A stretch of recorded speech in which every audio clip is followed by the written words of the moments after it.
Yeah, yeah. Mine's haunted and feeling right. Sometimes I think my mind's haunted. Sometimes I think my mind's haunted, yeah. Sometimes I think my mind's haunted and feeling right. Shout out to my boy Coda. I used to record in H Green. They used to be in that basement recording all the time, and I recorded myself. And Coda's super talented. He can do anything, right? So he would be the one who would be waiting on the mix to music. And he would just not really care about it, and just Right. so eventually I'd just be like, "Yo, what's the password to the computer? I'm gonna figure this out." Yeah. That's kind of how it started, and then. You guys are making music together, and you're like, this could sound a little bit better. Let me see if I can figure it out. Yeah, I just didn't want to wait. Right. You know what I'm saying? I'm like, I gotta figure this out, and then I just started getting into that, and then I found myself down rabbit holes, YouTube. Had you always kind of been somebody that was good at like fiddling around the computer and like teaching yourself new things, and kind of like, were you always kind of like that as a kid growing up, and as a young adult, just kind of like? I agree. I'd say that that's something that's definitely big for me. Like, yeah, a lot of all right. So I grew up basically, spending a lot of time alone. Like my sibling is way older than me, and then other than that, I just had to just figure out what I want to do most of the time by myself. Sure. Yeah, that's why you were resourceful. You had to be growing up, and that is. Yeah, I think a lot of people that I've worked with in music, and the engineers specifically, are people that were like that.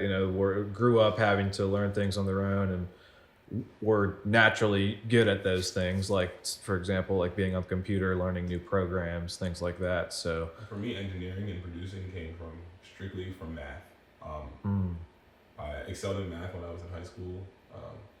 Then I went to grad school for math. That's how I ended up teaching. Sure. I was teaching math, and then it's like, so during engineering, I started realizing how much of it is just mathematical. And right. Once I started realizing how much math was in it, I was like, I fell in love with it more than rapping. I started realizing that I can kind of rap, but my rapping was even too mathematical, because I started being obsessed with the symmetry of the music, the 13 notes, the 13 keys, and how things should sound, and where they should be placed, less than being like cool. Sure. You to rap and shit. Yeah, no, that's really interesting to hear you say. It's kind of like, in your brain, it was like super interesting to just have it all kind of come together, and you could see that, like, I guess, certain formulas like created a good song. Basically, that's kind of what you were learning as you were going. Exactly. It's like I started to find out, like, it was less about what was actually being said, how it was even being said, but how it's being placed. Right. It is. I started being obsessed with the effect of placement, the effect of surrounding sounds versus the actual sounds. It's funny because I know I'm annoying when I'm watching like movies and shows with people, because I'm obsessed with the fact that, like, if you're watching a TV show and someone like taps your shoe, it makes a gentle sound, right?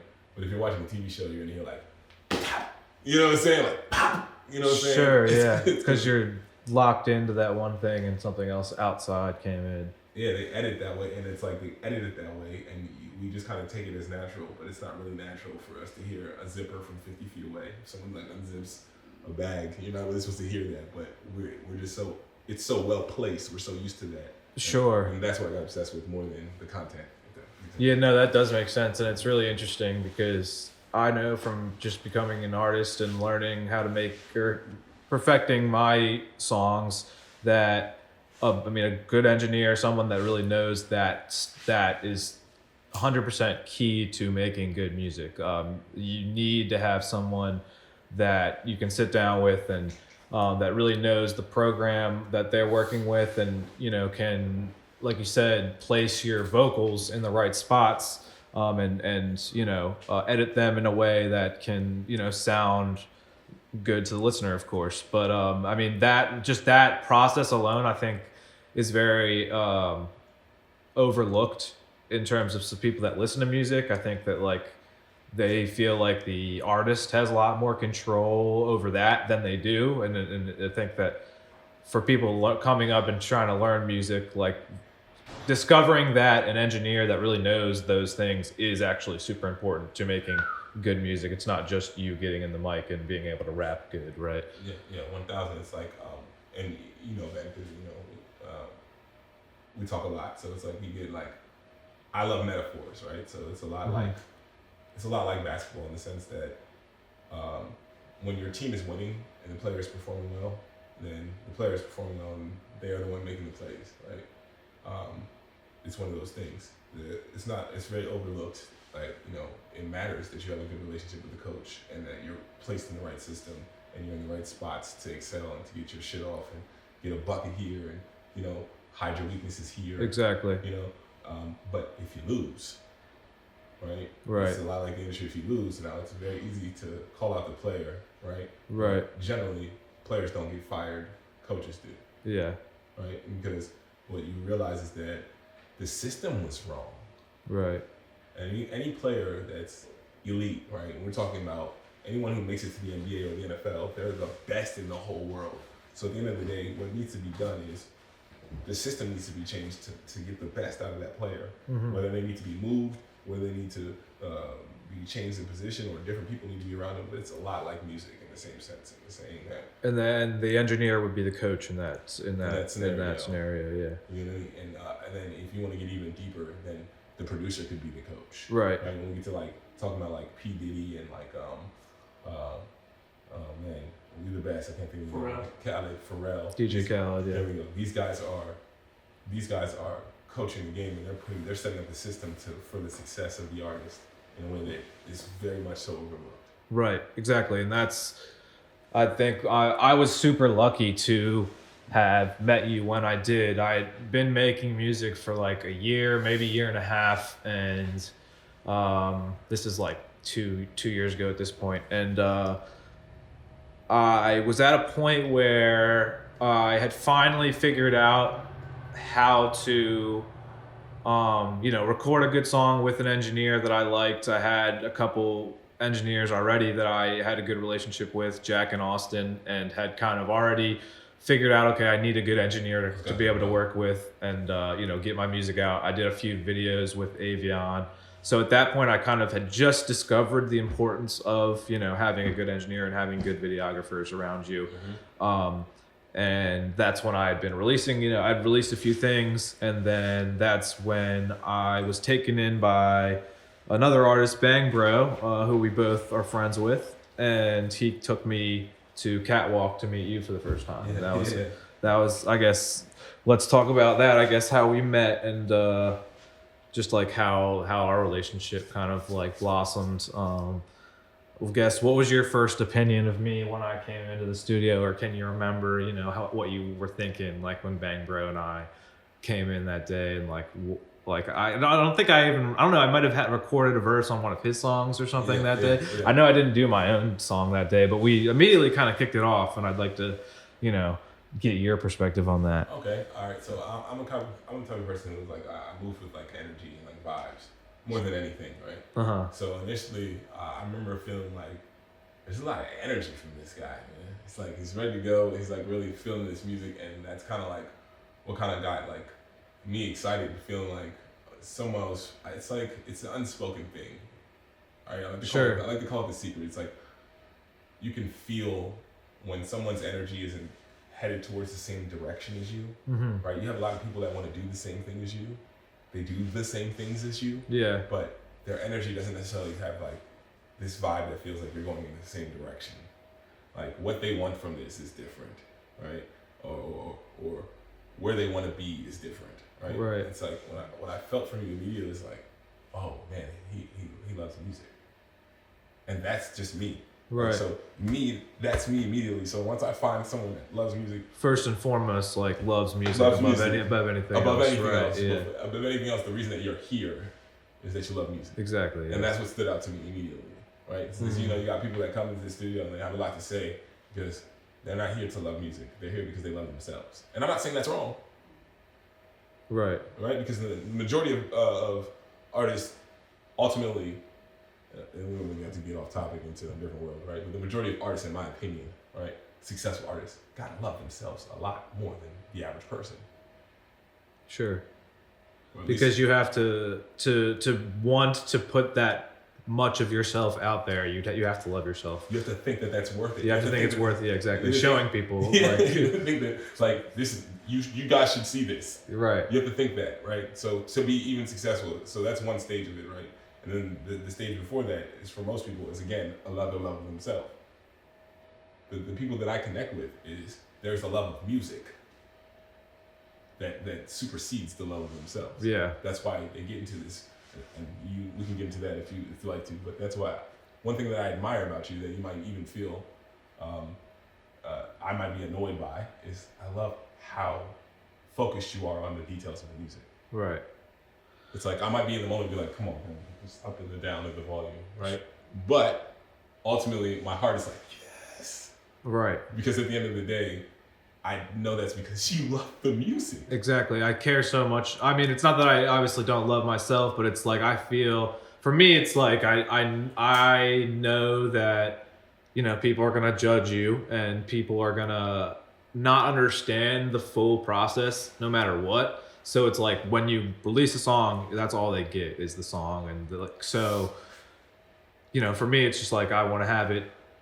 Again, not that I don't love myself, but it's like I love music so much that it's like I respect a song and I want it to be as good as it can possibly be for that person that listened to it for the first time to really get the experience, like give them the chills of like, man, they really feel what I was like the point I was trying to get across or whatever, the vibe I was trying to, you know, portray. So yeah, no, it's interesting to hear that because that's you're right on that. That's everything. It's like it's about the transparency for me, right? Yeah. So you know I'm going to be saying maybe things that other people don't say about the situation, but that's just how I get. That's how I get down, and that's how I like everything to get down because I just feel like that's the best for the environment for creation. When we get back to like systems and like where we should be, is I know that I'm the best creator when I'm not curbing my thoughts or my statements. And I'm not talking about just general respect, right? Right. I'm not going around saying, fuck you, bro, I don't like that, and you're ugly. And no, I'm not saying that. Right. I'm saying the idea of if I feel something compelled to say something about whatever towards the music and our relationship, I'm going to say it. And I know that you are the same. Exactly. Right? So we both are coming to the situation putting music first. Yeah. You get what I'm saying? And we both kind of recognize that right away because we're both good at reading vibes and stuff. Immediately we're like, oh, okay, we both do music first. So that's like step one, like, oh man, I'm fucking with it. Right. Right? Right. Then you rap. Right. And then I get in the booth and like start going and like do my thing. Then you perform. Right. So then it's like, okay, hold on. He loves the music, and then he knows how to do the music. Right. Oh, I'm fucking with this. Yeah.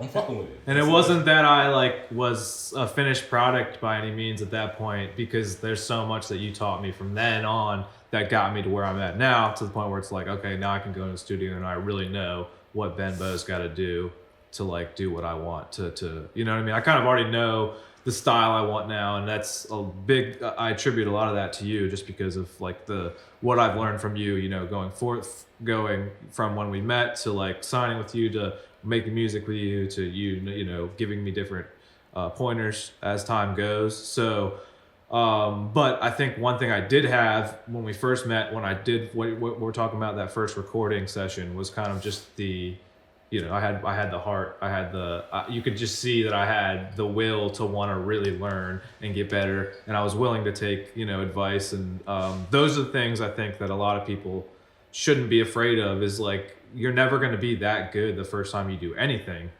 whether it's, you know, playing basketball, making music, you know, doing math, doing anything. It's like your first time, you're probably going to not be that good because it's your first time doing it. So, and not that was my first time, but I guess my point is just, you kind of saw the raw talent, and you know, that's something that I give you a lot of credit for. Was I didn't have a lot of the I guess specifics like kind of mastered yet, but I did have heart. Yeah. So I guess that's what you were able to recognize right away. Heart, and that's really cool. Heart, and you want to play. That's like, you know, you gotta have, if you want to play and you have the heart, and then you got talent, right? Because at the end of the day, we love to say that hard work beats talent every time. Right. But it only beats talent that doesn't work. If the talent works, then hard work is fucked. Absolutely, You and know what I'm saying? if exactly, because they both to be one of the best, you have to be both talented and be the most hardest worker. That's Right. like what Michael Jordan was, and people like that. Or they were both the best and they were the hardest working. Right. And then with the only thing that's been thrown off a little bit is that the ratio is a little fucked up. It used to be very clearly to see, the talent plus hard work ratio. Now it's a little bit fucked up. You can't really tell so much with the talent department or how that bar goes up and down. But there's got to be talent on that bar somewhere. Exactly. You know. Exactly. And I think it was just cool that once we started to make music, you were very vocal in terms of when I was recording, kind of not at all telling me what to say or what to do, but when I was doing things my way, you were able to, like, give me the advice in certain spots. Like, for example, melodies. So when you're singing a melody on a song, a lot of times people will kind of get caught up in singing that the same melody for each bar. It'll kind of be like da na na na na da na na na da na na na, whatever. That could be the melody, and people will kind of get caught up in that same melody. Specifically, I remember one of the first things you teaching me was just switching up your melody, every other bar or something, and that'll really change how the song sounds. And that's something I've taken with me and never forgotten, because now it's like if I'm recording a song, I just know that when you're doing a melodic song, you kind of got to switch up your flow every other bar or something, because now I know that that's going to make the song that much better. So just certain things like that are different pointers that you gave me over time that I've really been able to take with me and run with them, and now create my own style because of things that you've taught me over time. For sure, which I just give you a lot of credit for that, and I think that's so dope, awesome. Bro. That's dope. And I'm happy it goes that way. And it goes both ways. I'm a big person about like interactions and connections. Like I said, the energy thing. The reason I'm drawn to being around you and vice versa is because not just because the energy that you have is good. It's because it pushes me and propels me forward. I believe that it's going in the same direction, right? So that being said, there's been plenty of things that I've learned and experience over the years from recording and working with people. But one of the things I've learned from working with you is the idea of maintaining a focus and drive on the exact situation that we're doing right then and there, right? Because not everyone does that. Not everyone we record a song and we get to go right to it and mix directly after it, and right, focus to it and then finish it. That's not something I was doing before we were working together. Sure. So that's something that I picked up and learned from you, and I apply it in other situations now. Yeah. You know what I'm saying? So it's that process of recording and mixing right after. Yeah. Kind of treating it like a full-time job or whatever. Yeah, I wasn't on that. Sure. I was on like because at that time, especially at the time that we started working together, I was just then slowing down from having like a regular recording base. I had just stopped. Like, I'm not recording the whole world anymore. You get me? And my flow is more like, all right, I recorded these songs, shut my brain off that now. I'm gonna get on this now, and I'll come back to do that after I refresh my brain on something else. Sure. You get me? So it's like it was definitely a different thing to learn and a different pattern to get adjusted to. And that's when we were really able to see that, like, well, not even see, you just get reminded that music is just such a creative thing, and it's not limited and bounded by any one structure or pattern. There's so many different ways to do it, and so many ways to get your shit off, basically. No, for sure. I think you get a lot of your insecurities out too, because like your shit, basically that's what you mean. Like get a lot of the things that you've been building up inside of you out when you're able to record songs in the way that you want to record them, and get your get the right, match the lyrics with the melody, with the feeling that you're trying to portray, and kind of turn it into one thing where it can then capture somebody and really they'll be able to feel the feeling that you felt that day when you recorded and stuff like that. No question. But you see, in a lot of the things that you gotta have too is like that extra confidence that you have too. That's another thing that you have that I know you need to do this shit. So it's something that lyrically, as a rapper, I didn't have, because I would spend. I mean, even Jeff can attest to this. Is that one thing is even if he sees me recording a verse that I'm writing for something, Sure. I'm gonna be back in 15 minutes and be like, hey, put me back in real quick. I gotta change this word to this word because this is actually more perfect with this syllable and this syllable and this syllable. And I'll do that 100 times until the song is perfect, but it's ass. Yeah. You know what I'm saying? It no longer has the feeling. You know what I'm saying? I know exactly. You have to have a certain confidence that says, oh, that's it right there. Even though there's actually better words. There might be better words, but this is the best that I want to, get my shit over. I know exactly what you're saying.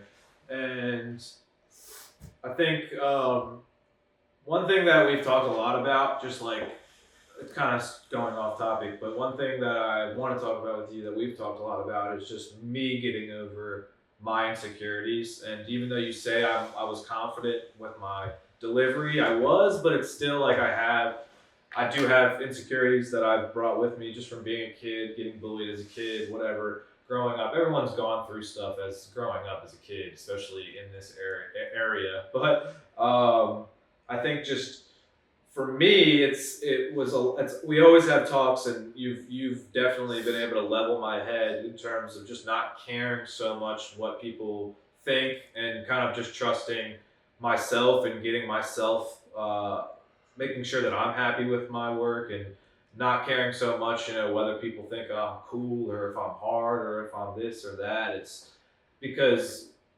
I'm not that. I'm not trying to be. Yeah. I'm not trying to be. Something I'm not. And when you first start making music, I think for me at least, I kind of felt like I had to do certain things because that's what I was seeing my favorite artists do, and I thought that that's what I needed to do in order to kind of like get myself into that category. But really, you learn as time goes, and you've been a big part of teaching me this. Is just like the more that you can be yourself, that's what then people really think is cool. That's what they gravitate to. Yeah, that's what they gravitate towards. It's not you having money in your video. It's not you, whatever, doing it's really not anything specific in terms of like what you wear or things like that. It's all just like you being who you are, and Right. I think that's something that you've taught me a lot. I'm glad that it's like I'm glad that's something that resonated with you because what I like to think about Metronome is like it's more than just music. Mm-hmm. Like the biggest thing, the most thing I'm proud of concerning my help with you is this, like just the fact that you're here and we're having this conversation and you're talking and you're open about this. This is leaps and bounds heavier. So much farther than where I was when you first met me, right? This is so much more and so much more of an impact of any melody thing that you might have gotten from me. Not to belittle that. No, I know exactly. How yeah. I feel like you know what I'm saying, like because this is the ultimate goal of Metronome is for me to say to have for creatives. Right, not to limit it because I don't know what the fuck you want to do. Right. Like I said, when I met you, it was about the energy. We happen to be in the studio. You happen to be rapping on a song. Woo, woo, woo, woo, woo. But it's about the energy that is what draw me to you because I believe that this energy can be facilitated here. Right. With us. And I don't mean this room. I mean with us. Get me? Mm-hmm. So to see this happening is exactly what I envisioned and believed that I was saying. Right, exactly. I'm glad you brought up Metronome because that's the label that I'm signed to that you've started. And I guess talk a little bit more about that, how you got, what made you want to start Metronome, and I guess are you from where it started to where it's at now, where do you see yourself in 3 years, and what are your goals for Metronome? Okay, cool. All right, so Metronome, I don't know if everybody. For those that don't know, I guess let them all know what it is. Metronome is basically, I would say, a management consulting family, right? Where we're doing things just a little bit differently than what traditionally has been done. It's more about cultivating creative ownership. We're not sitting here trying to build a mogul situation where Metronome becomes this big company where it can gobble up and buy everything and take over the world. We're here to help those who are innovation, who represent innovation, like the creatives and everybody who has the vibe to bring something new to the world, whether it be by visual arts, any type of content, music, any type of fashion, any type of style, any type of poetry, any type of any type of art, ideology even. I want to help facilitate that becoming your life because I think a lot of those things are missing, right? I was talking about this the other day, right? Saying it's so easy for me to wake up as a kid and want to be Kobe Bryant and want to be any star player you can think of. Yeah. But it's so hard to want to be Tony Allen. You just end up being Tony Allen. Right. You don't. No one's waking up and being like, yo, God, I want to be Tony Allen when I grow up. And that's no offense to Tony Allen. He's fucking. He's great and he's a great veteran pro. Yeah. He's a veteran NBA player, but no one wants to be Tony Allen. No one thinks about that, right? In the same way that before there was Kanye, no one thought to be Kanye. No one thought to be the star player behind the scenes. And what I want to say is basically there's so many fields in which your creative goals can be reached and maxed, but we don't see it. What you're doing is so important, Ben, because there's someone out there who's at a similar stage in their music career, right? And they think that there's no other way for them to express that energy, that vibe that they feel. Music is just one language in which that creative energy is trying to get out. Yeah. It's just one language, right? And as we've seen over the years is that it takes all of the languages to get you where you want to be. Exactly. Right. You need video, you need art, you need, like you said, you need somebody that can actually speak and talk business, and you need the whole thing. So yeah, you got it. I think that too much is being focused on the actual idea of scoring the basket and being the guy on the court and this, that, and the third, because that guy on the court, even if you are that guy, you can't do it without the whole thing, like we were describing. Yes. So it's like metronome is the idea of here will help you decide who your family is, right? Or what family you need, what you need your family to do, not who your family is, right? What you need your family to do to cultivate your goals and dreams that you will own. That's the most important thing. That you will own. Now, right. some people here are going to come to Metronome and have things done, and we're going to work, we're going to get there, and they're going to go and decide that they don't want to own it. But everything they've done at Metronome will have been set up and designed and cultivated for them to own it, whether they want it or not. They'll have to own it when they leave. Yeah. You get what I'm saying? I do know what you're saying, yeah. Like everything that you have is yours. Right. You get me? I just want to be able to help in my best to help cultivate the energy and push it to all the places you need. Yeah, Metronome is not, you're not here to take ownership of people's things. You're not at all here for that. We're here to, help people get on the path to then, setting them up for success in life and whatever that is, whatever avenue. Yeah, whatever avenue. I like to think of it as like, I think I was Jeff. I was talking to you the other day. I was about to say, it's like, I'd hope to cultivate everything like a university. You come here, and you come to the university, and after you finish the university, some people are gonna be fucking amazing and have this, that, and the third. And hopefully, some of those people will look back and take care of the school. Yeah, exactly. And some people won't. Right. Right. Some people just won't take care of the school. Right.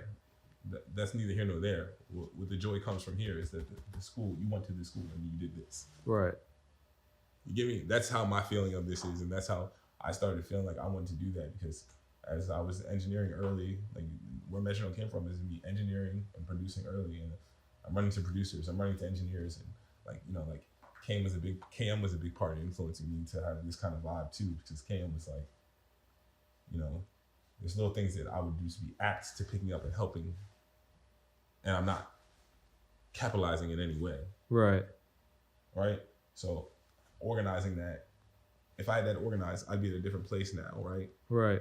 And I'm getting scatterbrained, but if I was at a different place, people seeing that would motivate other people to do this job instead of the 15 years that I spent, or the 10 years that I spent unorganized and rapping. Yeah. Right? Because my real talent is really in facilitation. Sure. Being a facilitator of the whole thing, right? But I was focused on trying to make my talent one of the talents that you see. Sure. You get what I'm saying? Yeah. So what I really want for Metronome is to be able to be this thing that opens the doors. Like, bro, there's a whole bunch of things that your talent can probably fit here, or you can fit here, or you fear, or maybe you're right. Maybe you're fucking right. Maybe you are that guy. Yeah. Maybe you are the 30-point scorer in the NBA. My bad. I'm not saying you're not. Yeah. I have that conversation with you all the time. Right. For sure. No, I think everyone views themselves as, like you said, no one wakes up wanting to be Tony Allen. So everyone kind of thinks of themselves as Kobe Bryant, especially when they first get started. And it takes a lot of self-awareness to kind of like realize what your calling is. And if it's not what you originally thought it was, that can be disappointing for some people. I know for me, it's like I thought I would just be doing music, and now I'm starting my own podcast. I have other aspirations to start my own clothing line. So my, artistic, like the things I want to do now artistically have broadened, and I don't see myself as someone that just is going to make music. Now I see myself as someone that's going to make music, that's going to have my own weed strain, that's going to have my own clothing, that's going to have my own podcast. And these are all things that, to own, and like that metronome has kind of set me up to give me the confidence to feel like I can do those things and not feel overwhelmed or feel like I need to do one thing and not the other, because if I do the other thing, then the one thing isn't going to look as legit or whatever. Like, that's not what this is, and that's not how. That just goes into being yourself. You know what I mean? If I wasn't doing this podcast right now, and if I didn't have aspirations to like have my own clothing line, I wouldn't be true to myself. I wouldn't be being true to myself, because those are things that I want. And I think just being a part of Metronome, and that just the ideology that like you can be you can be talented at multiple things and kind of take ownership of all these things, and it can all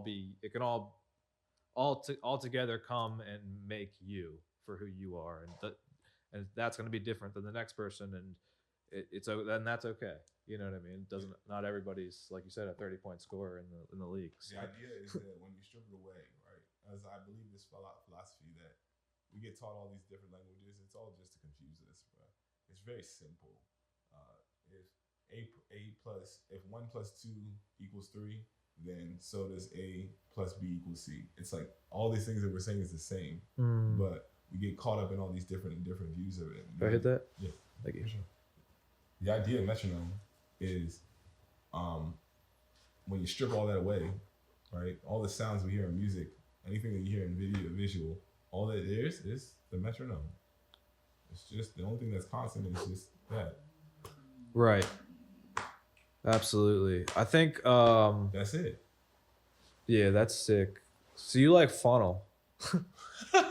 I just took a hit of the funnel J.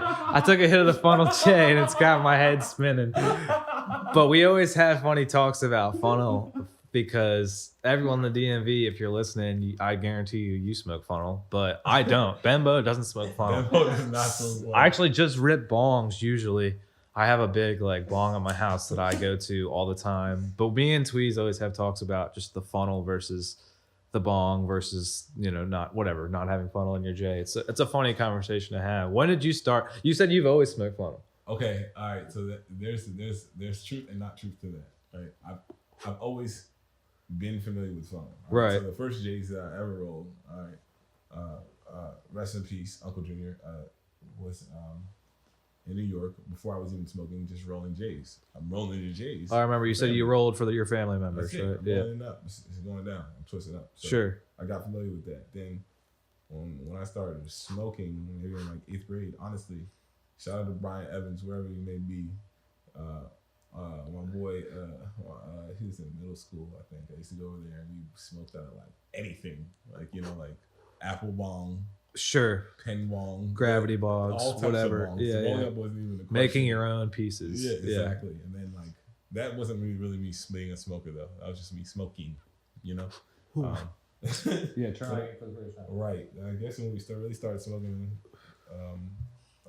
me and another buddy of mine, we were smoking like papers. That's just the thing we could get to first. I remember rolling agenda book paper.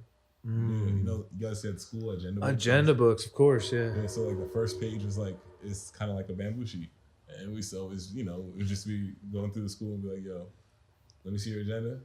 Shorty, let me see your agenda. Right. Let me get that. And so we ultimately have enough, agenda sheets Hilarious. to make that shit happen. So that's what we used to smoke at that time. Then Agenda of course we went to sheets. Then we went to sheets after that. Then I went to backwoods. Honestly, that's the only time I wasn't smoking. And I was saying when I was in high school, first smoking sheets, it wasn't funnel involved all the time.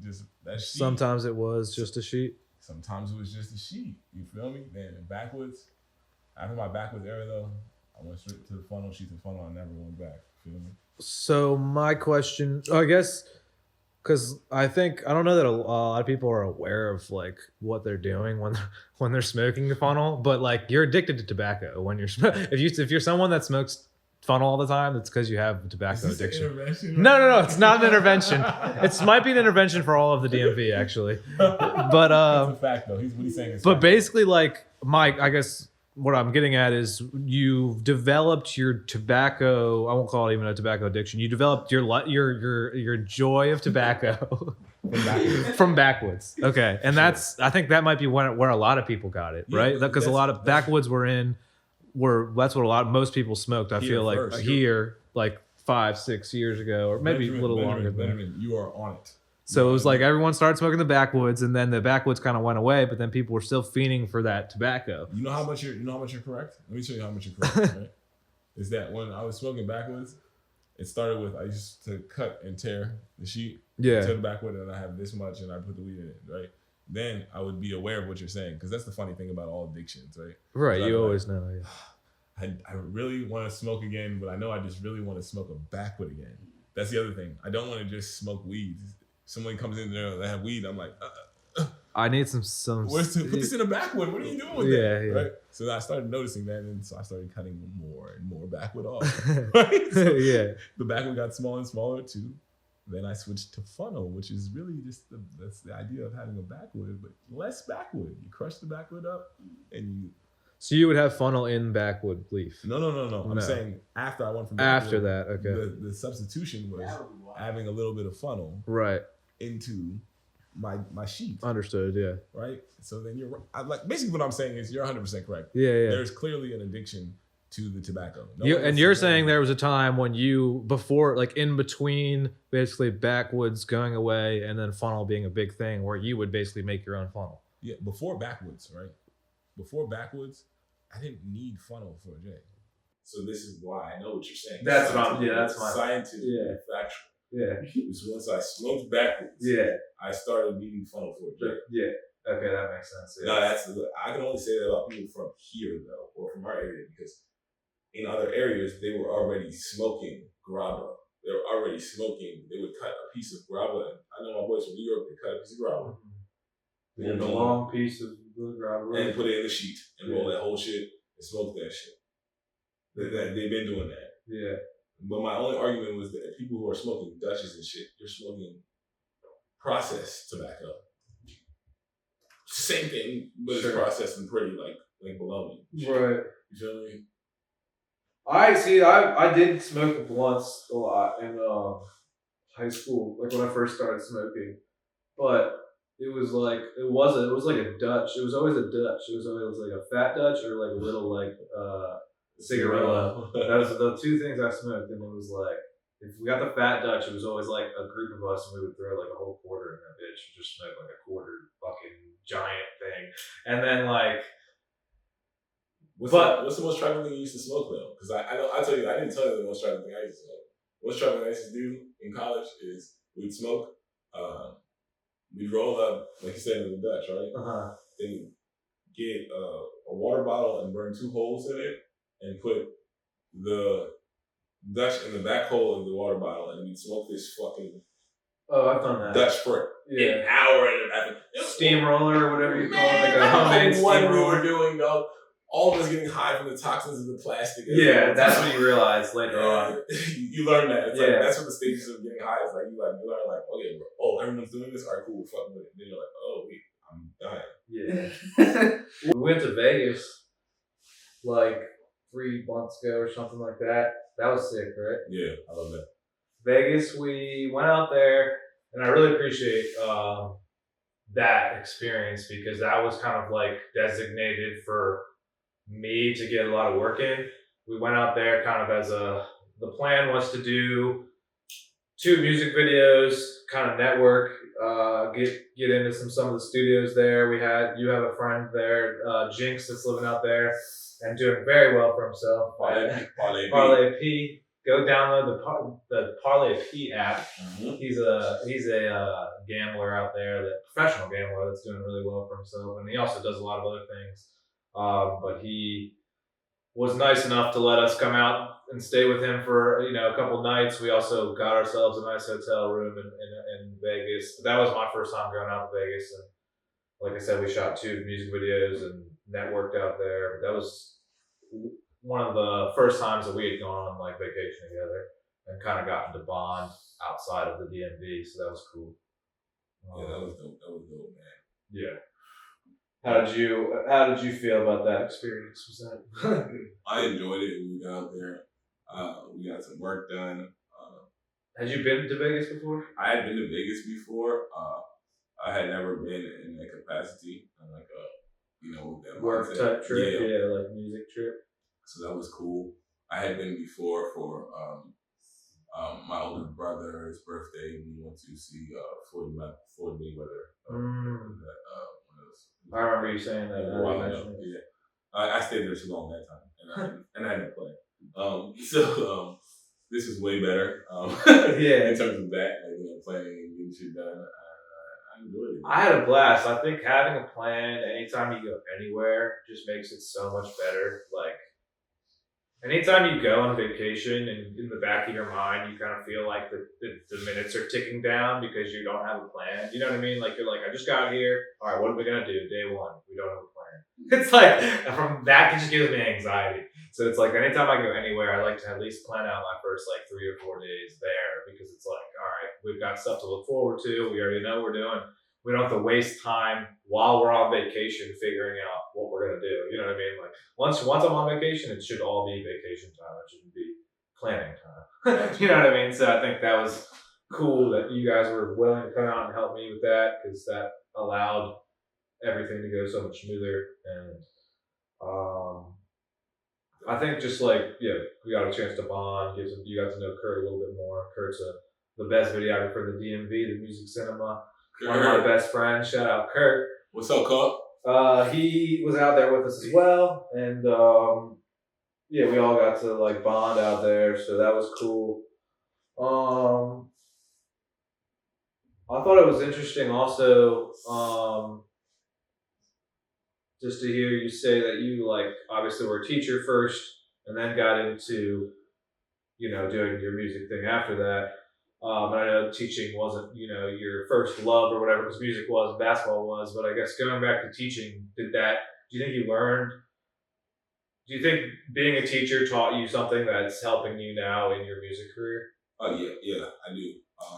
I think it helped with the idea of facilitating people and putting people in the right places, and also so people get organized. Yes, and dealing with conflict. What the funny thing is, a lot from my teaching career, and a lot of teachers, I'm not the most organized person myself, but I'm very good at delegating and organizing other people and things and other things to go on.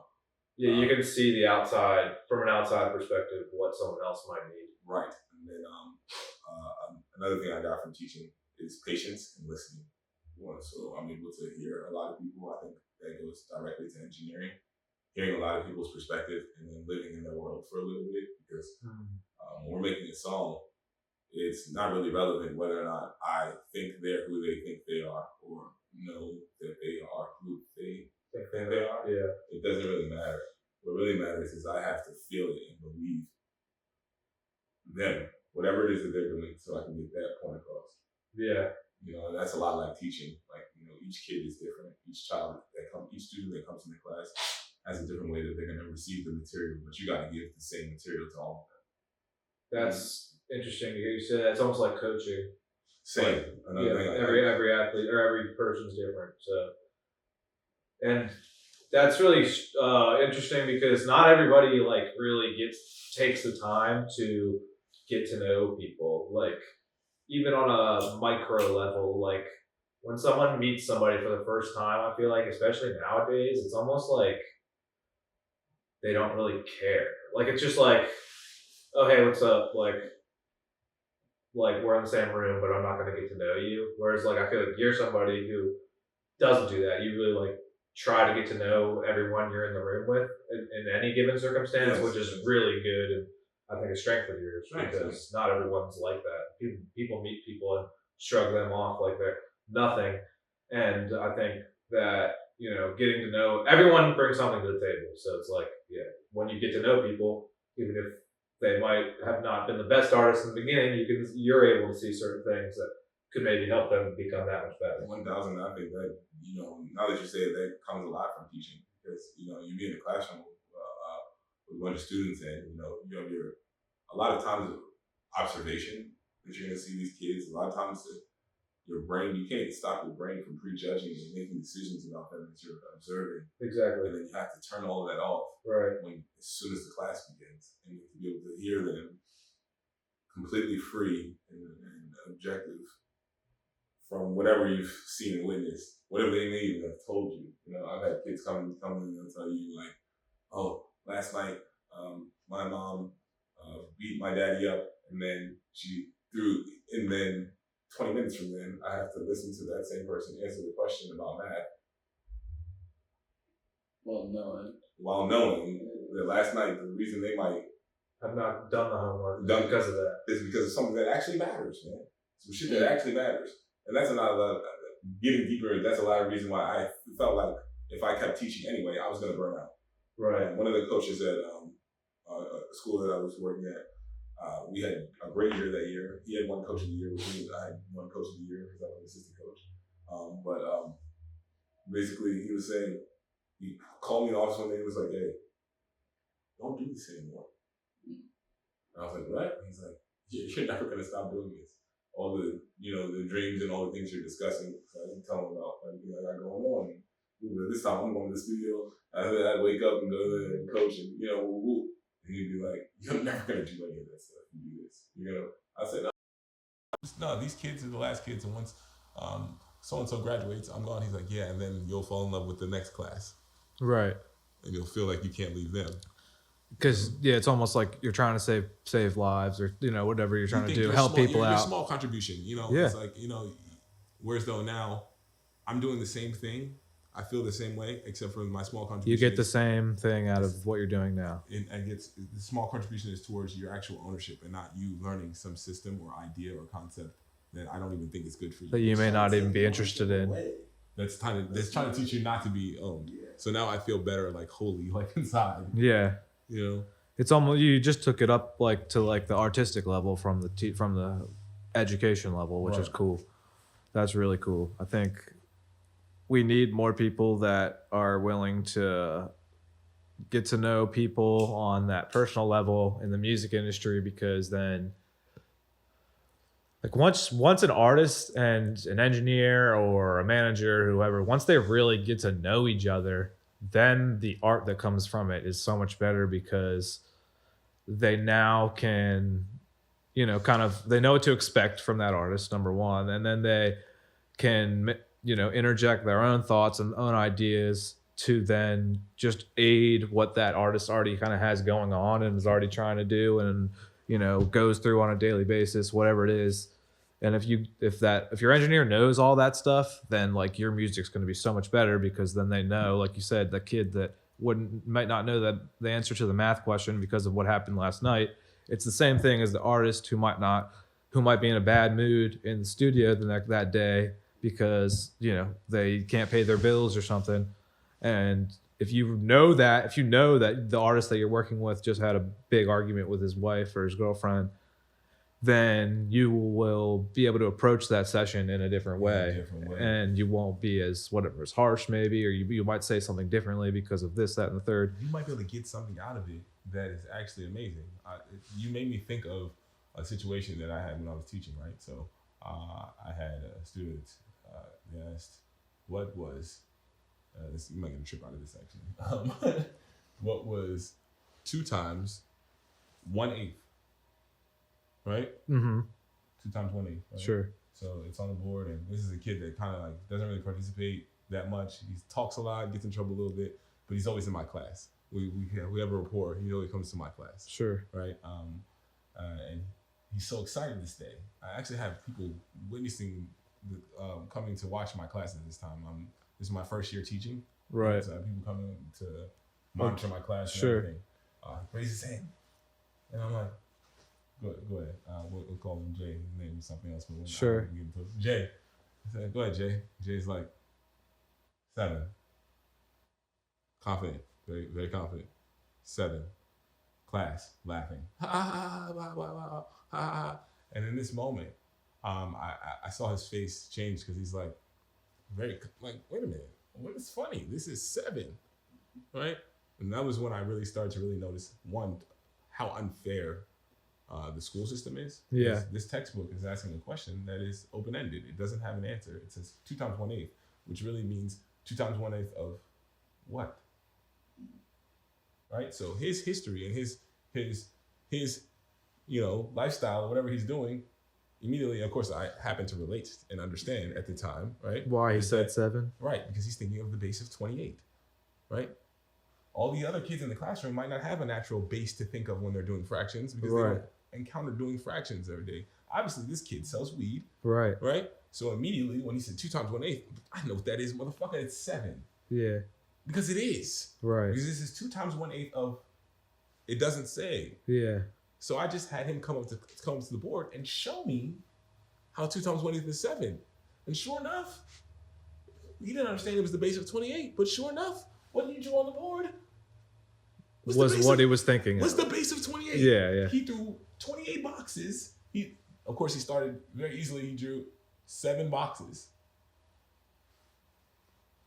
Huh. and wrote this down. He wrote 4 boxes and wrote this down. Wow. This is how 2 times 1/8 is 7. Right. Right. Mhm. So when we sit down after his class, I still remember the people that were coming to talk to me and monitor my class telling me that the mistake that I made is that I wasted too much time on this kid. And that's when I kind of started really feeling this, like, the real tear between me and this idea and this job. Yeah. You get me? Because it's like, this kid, obviously, is not slow. There's nothing wrong with him. He's actually smart. He's Yeah. actually quick-witted, right? But he's getting turned to a different direction and getting taught and to understand that he's wrong or that he's missing it. And that's kind of like where the poison was in that whole vibe for me.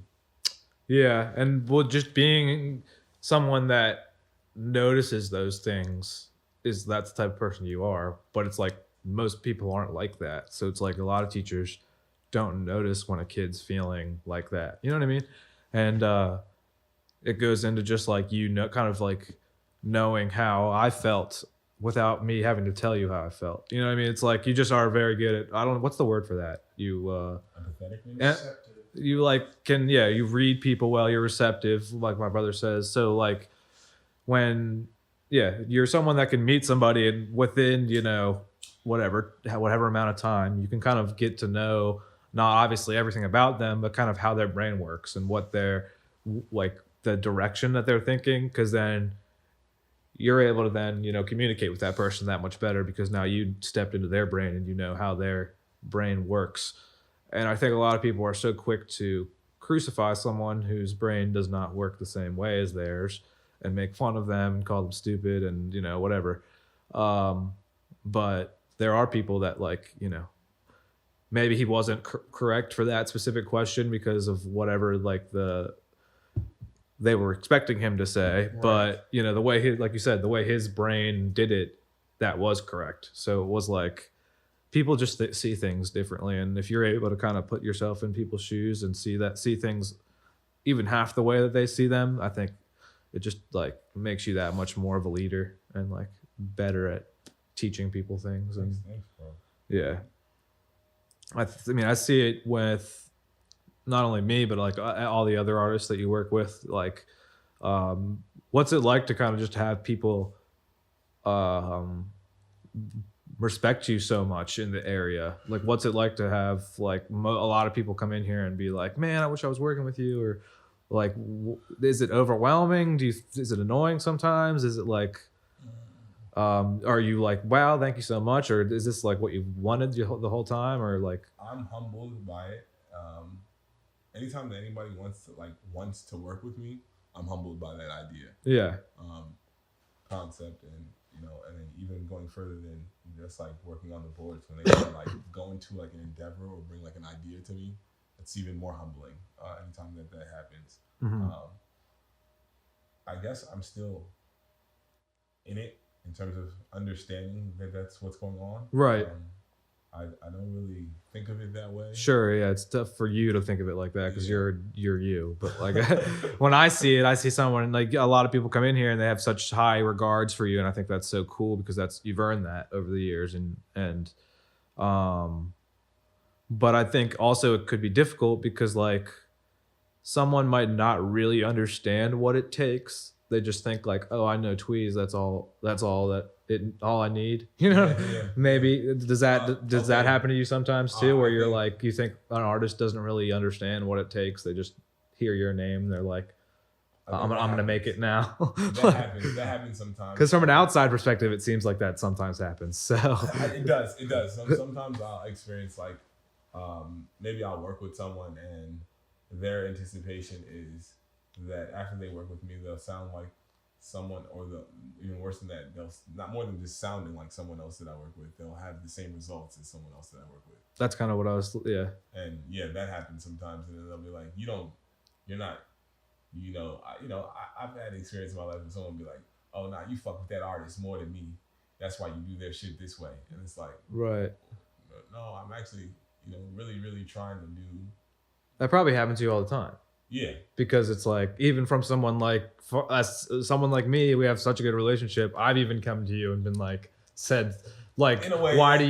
do you handle him differently than me? But then you've had to explain to me like, no, that's kind of what we just talked about, is every person's different and every person requires different like handling. So Yes. like if I see you doing something a little different than how you would do it with me, is because you've developed a relationship with that person, and like now Yes. you realize that might be what they need and I might not need that. So Yes. just I guess things like Yes. that, like In a developing way, a relationship with people and stuff. And That happens. Now that you say it in that way, think about it, that happens more often than not. Yeah. Than you would think it does. Like, but I think that's just like, you just got to explain to that person yeah, what you gotta have the you know. conversation. I think a part of that goes with just being me. I think that the way that I am generally, and of course, some people close to my life will maybe disagree because this is how it is. Each relationship is different, right? But I'm very transparent in terms of how I feel, and I'm gonna say whatever it is that I feel, and I need people to say the same to me.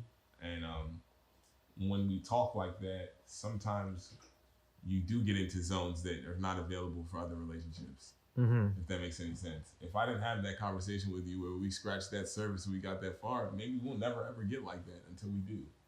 Yeah, you need to have that conversation before to take the next step. Right, because and I think that people sometimes miss that. I think that's a general thing that I used to joke about with my friends all the time, is that people don't know what circle they're in. Generally, they don't know where they stand with people. That is a common unawareness that people have. They expect that it's just like, if I do something for you, or if I feel some way about you, then you have to feel that way about me, and you should do the same for me. But that's not how the world really works. It took me a long time to realize that, but once I did, I started having better business relationships and started being able to have things work better, right? For instance, you don't ask someone to do something for you because you've done something for them. You ask someone to do something for you because you have incentive to provide for them.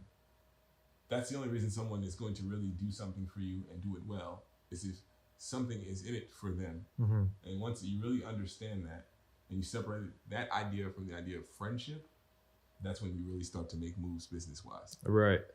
And that's why getting into this with your friends can kind of sometimes be a hard road to walk, because not every friend is sometimes that business minded to then be able to understand, no, this is why you need to pay for your studio time, because your song's going to sound that much better because you need an engineer, you need to pay for that.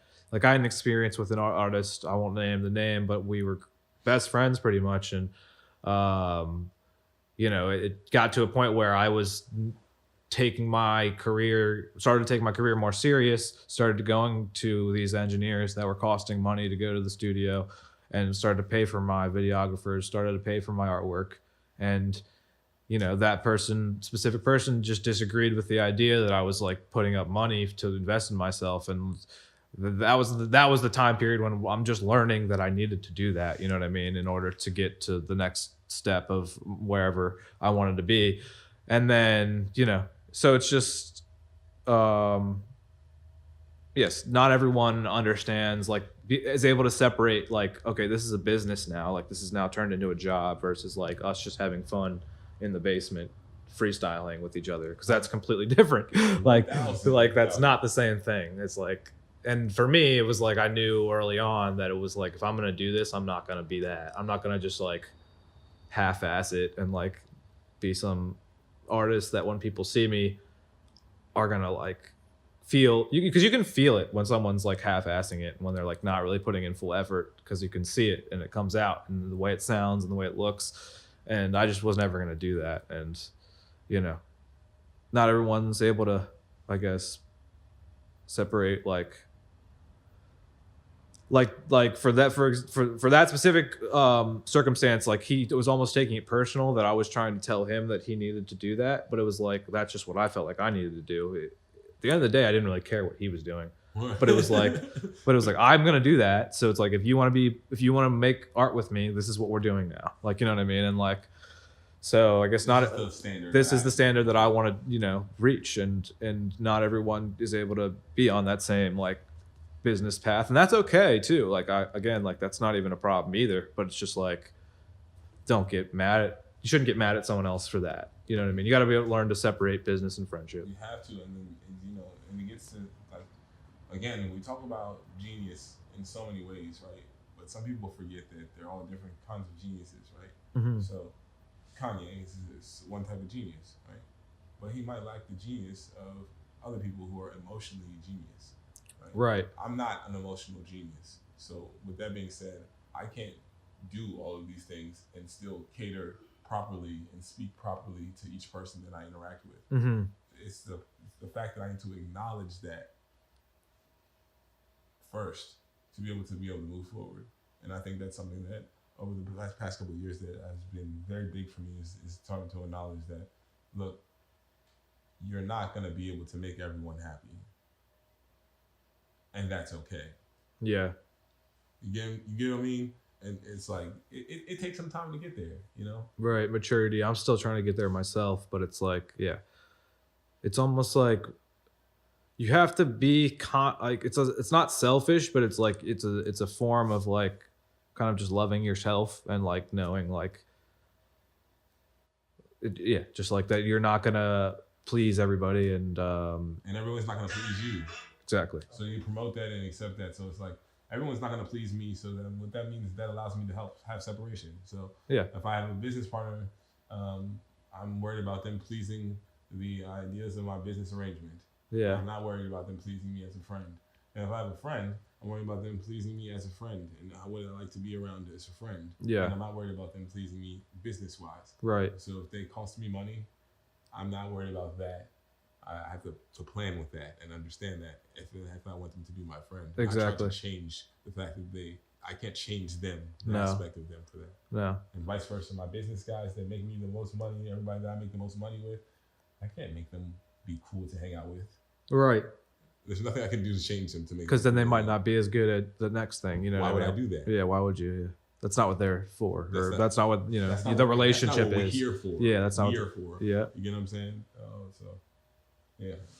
For sure. I think we have a lot of talks about just now switching topics. Me and you go back and forth about artists and sports and people we like, and we have a lot of arguments about just like who's the best and who's legit, who's not legit. I mean, I came in thinking like one thing about the music industry, just in terms of like how people blow up, and then kind of being in the music industry, you start to realize like nothing is organic. Everybody like kind of everyone, if you're coming up, you either know somebody or you've been working hard for many years to the point where you've gotten yourself to that level.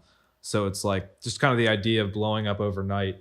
That's something we discuss a lot about, just because like a lot of artists when they first start making music, they kind of think like, all right, I'll do a video, spend the money on the engineer, now spend the money on the video, I put it out. Now it's like somebody's going to be scouring the internet to find me, like to find that video, and that's just not how it works, and like that's not how you blow up. So I think just what's your opinion on that, on like people like feeling like they can blow up overnight, and like guess just like your experience on learning whether that was true or not. It's well, my experience on learning that took over. That's something you learn over time. Like you said, as you experience, you start to see. Wait a minute, like as you start to meet the people that have made it. Right, it's all about degrees of separation and how you get to closer and closer and closer. Right. Right. When you first start something, you really can only have access to the amateurs. Yeah. Right. Then you start getting some of the people that you were amateurs with start to advance up, and you kind of start to have access to people moving up. Yeah. It's not just you that moves up; it's you and the other selected few. It's kind of like any other system that goes on in this whole society, right? You're with a bunch of people, and then the next year you're with less of those same people. Right. Then the next year with less of those same people. And then the next year it's the same thing with this. You don't. What has changed now is that we have this instant access to being on TV or being exposed, right? So we get confused when something goes viral. It looks like they must have went through all the other processes that I'm describing. Mm-hmm. But that's not necessarily the case anymore. So the idea of the equation is a little bit thrown off. So people are confused about point A to point B, right? But when you live it and you're in it, you know that it doesn't happen that way. The only reason I can even pop on Thursday is because of all the work I did 365 days before Wednesday. Mm-hmm. And even if you only met me on Wednesday and I pop on Thursday, that 364 before is still logged and locked. I did that. There's no way to take that away from me. Right. But no one can see it. And sometimes it's not in the form or the field that you're in. Like, for example, we talk about like Trinidad James. Don't get me talking about another man's life, right? Because I don't know all the details, right? But I'm talking about from a macro sense, like from a looking out sense. It doesn't matter what he was grinding on before he got successful with that project. There was specific steps of grind and placement that he went through in life, whether it was in a different field. He was still grinding. And like on a path, whether it was on the path, whether he was making music or not, he was on the path to becoming Trinidad James. That you can't duplicate by doing the last step that you saw that you have access to. You can't duplicate that and get the next page of that story. You have to do it all. You have to go through it all. Right? And so one of the biggest things that I've always said is it's funny that people want to be legends, right? But they don't understand the world is balanced. It means if I have legendary success, then I have to have legendary failure, right? If I have crazy, unimaginable, great fortune in one aspect, then that means I have done unimaginable, crazy misfortune as well. Yeah, that's so interesting, right? Like, it seems like things just balance out. The universe balances things out. It sounds crazy when I say this, right? And I don't want people to get the wrong way, but it's shocking that Kobe died the way he did, right? But it would be Kobe. And I don't mean him specifically, but the reason that other people have died in helicopters before. Right. I hope you're getting what I'm getting at. I'm saying is that his legendary life is followed by a legendary death. Of course. Like, yeah, like of course it is. Yeah. Just like, of course he scored 60 points in his final game. Of course he did. Like, of course, like, it's just like. And we don't know, there's no way to process like all these little pieces of steps. Why is that? Yeah. Why? Like, that would be absurd. And that's what people do when they're saying, oh, I'm going to do this and blow up. You can't copy the last 10 pages of the book and get the success and think of the book. That's going to work. Yeah. There's no way. And that's how I feel about that. You know? Snoop Dogg was on Joe Rogan this last week, and it was really good. But they were just talking about how like it seems like 90% of the people that have great success went through just like something terrible in their life. Like it's just, and why is that? And like what it is about that event, can really catapult you to changing the way you look at life. You know what I mean? And I've talked about it on my last episode with Cameron about how, you know, my sister passed, and that was the thing that really changed my perspective on life and made me realize, like, fuck it, I'm about to go try to do what I want to do. But it's just crazy that, like, and I've said it before, I don't think if my sister didn't pass, I don't think I would be in the same mental spot I am at now. So it's just crazy that, like, bad things happen, and then it kind of like iron sharpens iron. Like, something bad happens, it's gonna make you stronger.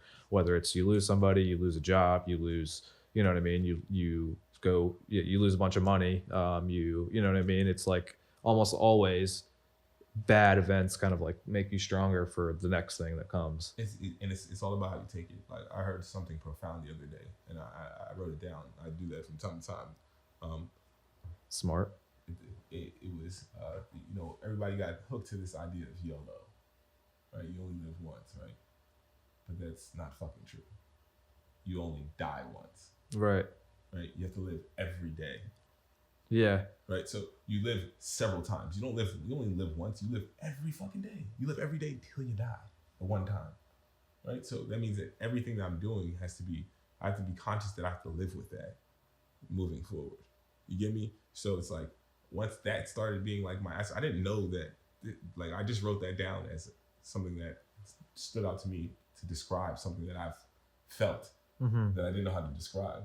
But it's just, you know, one day you come to that feeling like, wait a minute, I keep trying to do all these things because I only live once, but no, every day I got to deal with what I just did yesterday. Right. Until I start changing what I did yesterday, the next day is going to be ass again. I just got chills because that's like a lot of what I've gone through with my addiction, and like mentally, in just terms of like you really have to put in work to be happy, and like put in work to be successful, and put in work to do anything, but happiness most importantly. And like, if you're not exercising, if you're not eating right, if you're doing drugs every day, it's going to catch up with you, and like, you're going to wake up the next day not feeling good. And it's just like, and then, you know what I mean, the more you do it every day, you're going to wake up feeling like that. And it's just like, you really have to put in the effort. Cameron said it before. It's like, you have to do things to feel things. It's not the other way around. You don't feel things and then like do things afterwards. It's like, you have to do things first in order to feel something after. So it's like, you have to get up and eat breakfast and work out in order to feel good. Or you have to, you know what I mean, put in the effort to like go to the studio and put in the work. And then the next day is when it feels good. It's not like when you go to the studio, like, sure, you love it, and because we like making music, but like having to drive all the way to the studio and like do that work is kind of annoying at the time. But then it's like, the next day is really when you benefit from it, because it's like, all right, I just did that work. Now it's like, now I'm benefiting from it. And for me, it's like with just, you know, the addiction and realizing like, I have to work hard to like feel good, and I want to feel good, and like, that's a choice. So it's like, then I also have to choose to not, you know, do drugs and not do, you know, eat well and exercise. And, you know, these are all things that you kind of have to make a choice to do, because of what you were originally saying, just like everything you do each day you have to live with the next day. And it's just like, takes time to really realize that, because it's like, until you're actually I think it's once you're on the right path, you're able to realize that. Because it's like I feel like I'm on the right path. So then when like I wake up and like I'm not feeling right, that's weird, because I am on the right path, so I should be feeling right. So it's obviously, there's an outside like factor that I'm not that I'm not living up to, that's causing that. You know what I mean? Because there's no reason I shouldn't be happy today. It's like, you know, I'm waking up, I'm doing what I love to do. I should be ecstatic. So it's like, there must be something else I'm not doing physically that's not matching up with that. You know what I mean? I'll give you this, right? I'm trying to enforce this more. Well, I'm enforcing this more. First step is getting rid of the try word. Stop saying that. Yeah. Right? So I'm enforcing this more, right? Is I'm telling people that I love, let's change the focus of chasing happiness to maintaining peace. Because peace is the environment that promotes your ability to be happy, right? You can't be happy if you're not at peace. Yeah. But we get so focused on the happiness that we miss the things that are throwing off our peace. I'm not at peace, so I'm chasing happiness, but for real, I have no chance at it, and I'm actually only making myself more frustrated, Right. because I'm not at peace in my quest of happiness. You get me? Yep. So I think that helped me, especially in the idea of music. Is it's not very satisfying to the outside people every day, this life. Right. Because they don't understand. If you don't see you, they don't see you on TV, you didn't do nothing. Right. If they didn't hear you on the radio, you didn't do nothing. You ain't made it yet. Yeah. Nothing happened. Nothing happened. Exactly. No you ain't done progress. shit. No Yeah. progress happened. So up until those things start to happen, and up until that, it's a real painful journey sometimes choosing this, because you got people that are gonna tell you, what are you doing? Yeah. All you gotta do is this. If you just, it's your own family, be your own homies. It'd be the Be your own homies, vicious. Because you be trying to tell them, like, I'm this and the third, like, bro, why don't you just do this like so and so did? do it like me. Why don't you just do it like this? Yeah. If it was me, I would do this. But that gets into what we were just talking about. They're running off this idea of, bro, I seen the last 10 pages of that book. Didn't you see the last 10 pages of that book? Mm-hmm. Why did you just do this so you get that? Matter of fact, what's really throwing us off ultimately, and I hate to always be the guy talking about this, but is the fact that we have access to this ultimate. The whole world is the director of their own biography daily. You know what that's doing, guys? People are buying abs, y'all. There are male BBLs. I just seen it the other day. So people are buying abs, right? So you say you're naive, you're 18 years old, you get online, you got a little chub, you're working out and shit. You see a man who was just looking just like you. 2 days later, he looks like, I don't know who I want to say, but Rocky Maivia. And then his prime, like, what the fuck? What's going on? And in your brain, no matter if you know the details, your brain still goes to sleep knowing, I don't have it. Yeah. I didn't do it, and I did my push-ups and my sit-ups. And that takes a toll on your body and your brain and your mindset, because it's all a balance. There's nothing you can do about it. Yeah. That's why I say, like, it's not just on you. It's about finding this idea of peace. So once I started getting this idea of peace versus, like, the things that will be making me happy, now I can kind of see that and stomach it differently. Because it's like, I'm at peace with where I am. Yeah. I think, like, just social media has just fucked everybody in the head, because, like, we're all on our phone watching this happen in live, you know, live, real time. And it's like, yeah, everybody's got, like, everyone's making it, everyone's getting signed, everyone's like, and I'm an artist, like, that's been busting my ass for 4 years, and I'm not where I want to be yet. And it's like, you feel like you're doing something wrong, or you feel like just something's wrong with you or whatever, but it's like, that's not the case. It's just that you just got to look at it differently. It's all about perspective. It's like,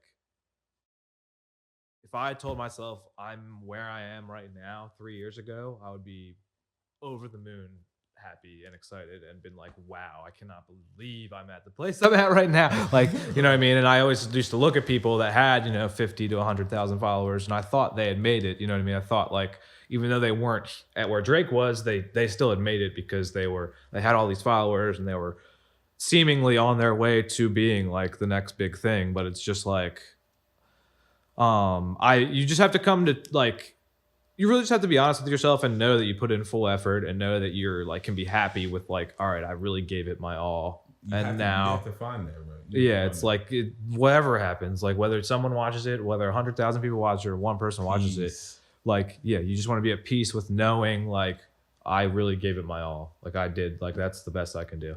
And, like, and once you do that, it really does take all the stress away, because it's like, even though you have to market it and still do all that, it's just like, you, in the back of your mind, it's like, if I was to die, whatever, like, something happened, you like, did that video to the best of your ability.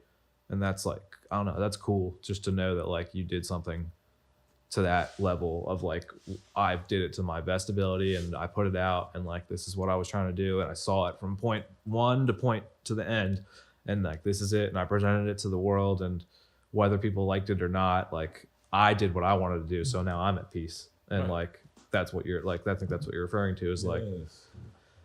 don't overextend yourself just because you feel like you like you're the next person like is doubting you because you're not. Just like if you're at peace with it, then that's all that matters. Like yeah, In reality, because you can't control them. I can't control what anyone else's idea of where I'm supposed to be is. That's that's ridiculous. At the end of the day, It's none of my business. it's none of my business what you think I'm supposed to be doing.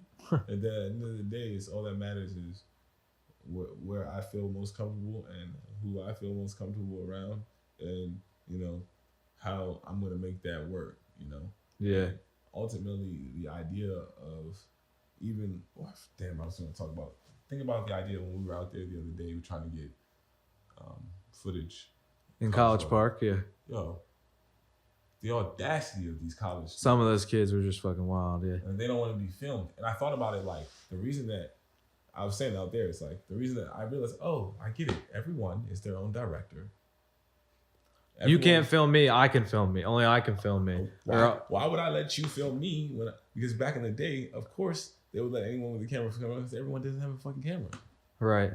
It's their opportunity to be on camera, but everyone has the opportunity to take their self and own their shit and stream their self live. So now there's this arrogance now to the idea of their own footage of that's this automatic value to your own footage of yourself.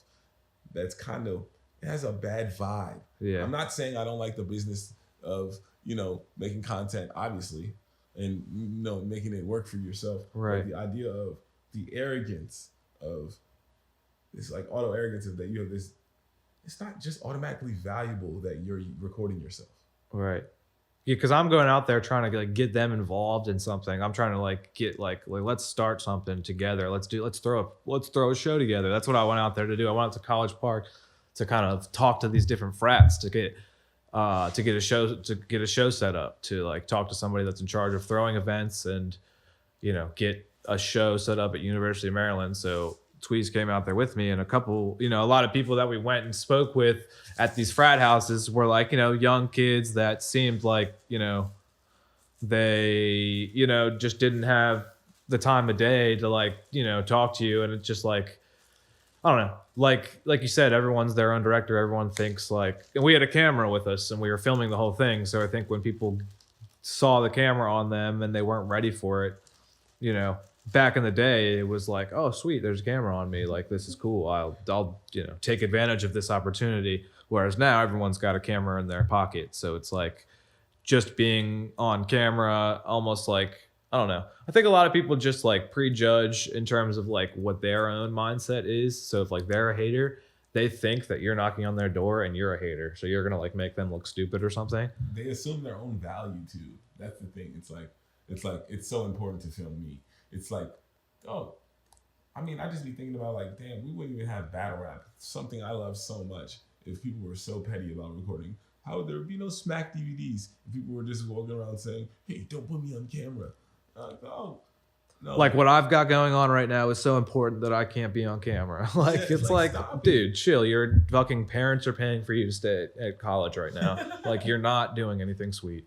Like you know what I mean? It's just like, it's just funny how that's always how college kids are though, right? Like they kind of just think that they're doing something really sweet because they're on their own for the first time. But it's like, really, if you think about it, your parents are still paying for your bills. Like your parents are paying for everything. They send you money to eat. Like, so it's like most college kids are like broke and like, so there's no reason for them to think that they're the shit, but it's like they do because they're on their own and they're in that environment with like, partying their asses off, and that's cool. Everyone thinks they're on the verge of being famous, and they're on the verge of, because at the end of the day, Yeah, nowadays for sure. at the end of the day, it's like, I think of, even pervy creep shit like Spring Break and Girls Gone Wild and shit. That shit is dead. Why? Because everyone doesn't want to have a scandal tape of themselves because they're about to be the next Whatever, yeah. whatever fashion guru on the internet and this, that, and the third. So I'm not saying there's anything wrong with them not wanting to be involved in that. The point is that things have changed drastically in terms of how people feel about allowing themselves Right. to be We're not filmed. really, I guess we're not, yeah, you're right. We're not really saying there's anything wrong with it. It's just things have changed and now like we got to deal with it as people that are trying to like, someone like me who's trying to get myself out there. It's like, I got to realize everyone's trying to get themselves out there, whether they're a music artist or not. So that's why when you go and tell people you're doing something, they try to downplay it because they're like, well, I'm doing this. And it's like, you know, whether they're an artist or not, now they think it's worthy of fame or whatever, which is fine. But like, it's just like people downplay what you're doing as an artist now, especially in this area, because just like everyone's on the internet posting their vacation pictures and thinks, okay, if I am a salesman and make 600,000 or whatever, $100,000 a year, I can now portray myself as being Pablo Escobar because I have enough money to like go on vacations and do these things with my wife and kind of make myself look like I'm doing all these things. Those are my highlights. And exactly, my highlights. So it's like, and everyone can take highlights of their life and make it look sweet. So it's just like, yeah, I guess it's just interesting to be in this environment now because like as an artist, it's just like, even if you have a sweet ass video, it's almost just like the guy who's selling real estate also has a sweet ass video because he also like hit up a videographer and got a video done of him like talking about real estate, like, you know what I mean? And so it's just like, yeah, everyone's kind of their own director. Everyone's wants to be a celebrity now, whether they're working a regular job or doing a job that traditionally was known for being a celebrity. You know what I'm saying? Like, you know, I think that the big boost or boom in social media success from like reality series and shit, it comes from us starving for not the lowlights, not the highlights, but the midlights, right? The regular feel. Because like Instagram is flooded with highlights and it's also lowlights. People will post that they really fuck up. Right. Because they'll want you to have this pity for them, or they want you to have this understanding that they came from this to that. Sure. Right. So it's extremes. Yeah. It's really big extremes. It's not a lot of, damn, I lost $20 today. Yeah. None of that. Yeah. None of that. Oh, barely any of that. Yeah. No, it's more so, damn, I lost $1,000 today at the casino. Woo, woo, woo, woo. Maybe they might post that, right? Or I hit for $100,000. Or I hit for, well, actually, that's a lie. People don't hit for $100,000. They don't post that. They just post $100,000. Right. But generally, you get the point what I'm saying. But there's something special about the authenticity of when you see something that has the low, the mids, the highs. You get what I mean? I agree. I think that's a lot. Well, I think that might be why YouTubers do really well, is because you get to kind of see their a lot of their, I mean, they definitely still do that, but like they also show you. It seems like these vlogs are so long now that you almost get to see some just regular life shit, because if you're filming for a 3-hour video, you're bound to do regular shit for some of that time. So it's like people are almost able to like relate with you more because you're doing normal shit. You're sneezing, you're whatever, doing something that makes you look goofy, like, and that was only a section of the video, but like, yeah, I think like, but now it's almost like we're worshiping mediocrity, and it's just like it's just about feeling real. Yeah. It's like even like you're saying the YouTubers, right? They do edit their shit. They make their shit look pretty, but sometimes the YouTubers are just fucking wrong. And at the end of the day, they don't have like this big like multimedia conglomerate to try and cover up them being wrong and change the narrative of them being wrong. So they're just wrong, and they have to navigate that. And sometimes that is endearing. True. The idea of seeing, I always watch Rusty Buckets online. Uh-huh. I don't know why I just started watching Rusty Buckets. He's like a 20-year-old white guy who randomly plays basketball and talks about basketball. Right. I just started getting locked in and hearing Rusty is a Bulls fan. He talks about the Bulls. Then he makes predictions. Sometimes I'm yelling at my YouTube screen, Rusty, you're a fucking idiot. Yeah. Sometimes I'm like, Rusty, you're on point. But either way, I lock into it because you know what? When I see Rusty the next day, he doesn't have Jalen Rose, Jim Jackson, and Rachel Nichols somehow turning the narrative so that he's not wrong. He's got to face me. Yeah. You get what I'm saying? Sure. Yeah. You literally get to see them like, kind of back up on what they said before sometimes, because they have to correct themselves. That's why people like podcast format, is because it is so real that like you're able to make a mistake and it'll be, you're still going to put it out there, and then you can change. You can go back on that the next episode or something. You could say, hey, last episode I said this and it wasn't correct. I was wrong. This is what I meant. And this is what like I should have said. You know what I mean? And I don't think they allow that in like regular news format. You know what I mean? It's like it's if too there's a much money. prompter, it's like you have to get it perfect, and like, and God forbid you say anything, that's not right because It's the politics that I was talking about as that ruin the opportunities that people get in like basketball and NFL, right? mm-hmm. If I'm on an NBA team, right, and I get on your team and I get paid $1 million, right? Right. If I'm playing behind someone who gets paid $20 million, if I bust their ass at practice, guess what's gonna happen to me? They're gonna get me the fuck out of there Right. because they can't afford to let that industry and their franchise know that they spent $20 million on the wrong person. Not because I'm not better, not because the team won't be better if I get playing more, right? And that's why we find out that these middling teams, that's why they always have a surprise team that comes up every year. Mm-hmm. It's not because of, what you think. It's because they pay everyone just about the same, so everyone gets to play. Right. So guess what? At the end of the year, it's them. They're probably the one team that plays the best players on their team. Right. There's no, we have to play this guy because he's making a certain amount of money and we don't want to look stupid.